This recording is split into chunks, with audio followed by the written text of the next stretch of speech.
Hello friends, welcome to ராஜாவின் அனுபவம் channel. இன்றைக்கி திடீர் சாம்பார் வைக்கிறது எப்படின்னு பார்க்கலாம். என் மனைவி தான் சமைக்கிறாங்க, வாங்க பார்க்கலாம். இந்த திடீர் சாம்பார் செய்கிறதுக்காக பொட்டுக்கடலை ஒரு 5 ஸ்பூனும், மஞ்சள் தூள் ஒரு 1/4 ஸ்பூன், மிளகாய்த்தூள் ஒரு 1/2 ஸ்பூன், தனியாத்தூள் ஒரு 1/2 ஸ்பூன், சோம்பு ஒரு 1/2 ஸ்பூன், ஏலக்காய் ஒரு 2, தேங்காய் துருவல், இதெல்லாம் ஒரு மிக்ஸி ஜாரில் போட்டு உப்பை போட்டுட்டு நல்லா நைஸாக அரைச்சிக்கணும். நைஸாக அரைச்சிட்டு தண்ணி கொஞ்சம் ஊற்றி கரைச்சி என்ன பண்ணுறோம், ரெடி பண்ணி வச்சிடணும். இந்த மாதிரி ரெடி பண்ணி வச்சிட்ட பிறகு அடுத்து என்ன பண்ணணும்னா இதை தாளிக்கணும். இதை தாளிக்கிறதுக்காக ஒரு வாணலியில் என்ன பண்ணலாம், எண்ணெயை கொஞ்சம் விட்டுட்டு அப்புறம் எண்ணெய் விட்டுட்டு கொஞ்சம் நல்லா சூடு ஏறின பிறகு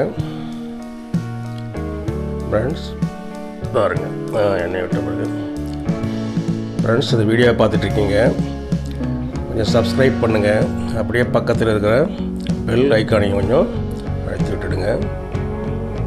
இதை பாருங்கள், அடுத்து கடுகு போட்டுட்டு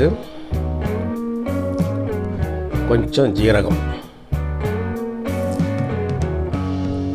அதுக்கப்புறம் என்ன பண்ணுறாங்க, உளுந்தும் பருப்பும் கடலை பருப்பும் 1 ஸ்பூன், ஒரு ஸ்பூன் அளவு என்ன பண்ணோம், உளுந்த பருப்பு கடலை பருப்பு போட்டோம்னா நல்லா கொஞ்சம் வாசனையாக இருக்கும்.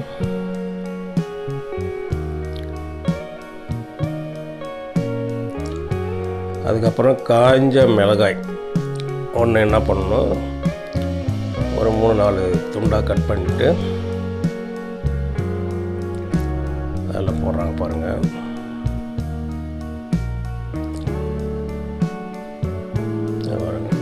அவ்வளோதான், அதை போட்டாங்க பாருங்கள்.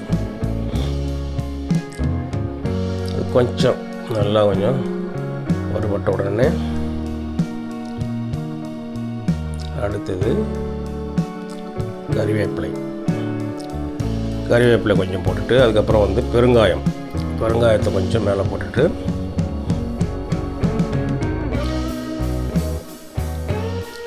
கொஞ்சம் நேரம் அந்த எண்ணெயில் நல்லா அதை பண்ண போகிறோம். அதை அரைச்சி வச்சுருக்கிறோம்ல அந்த பொட்டுக்கடலை தண்ணியெல்லாம் நல்லா வச்சு எல்லாம் செலுத்தி போட்டு அதை ஊற்றி விட்டுட்டு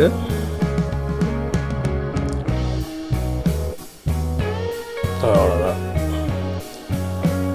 நல்லா கொஞ்சம் நம்ம கலக்கி விட்டோம்னா கொஞ்சம் கொதி வரும். என்ன கலராக இருக்குது பாருங்கள், ரொம்ப அருமையாக வாசனையாக இருக்கும்.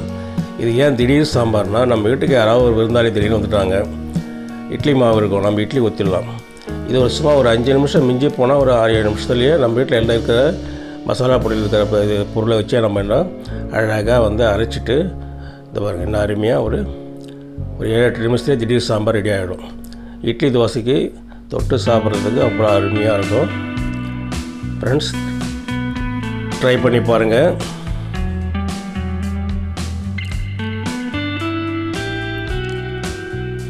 நம்ம சேனலில் சப்ஸ்கிரைப் பண்ணுங்கள், பெல் ஐக்கான் அழுத்துங்க,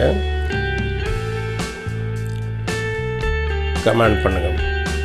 நன்றி.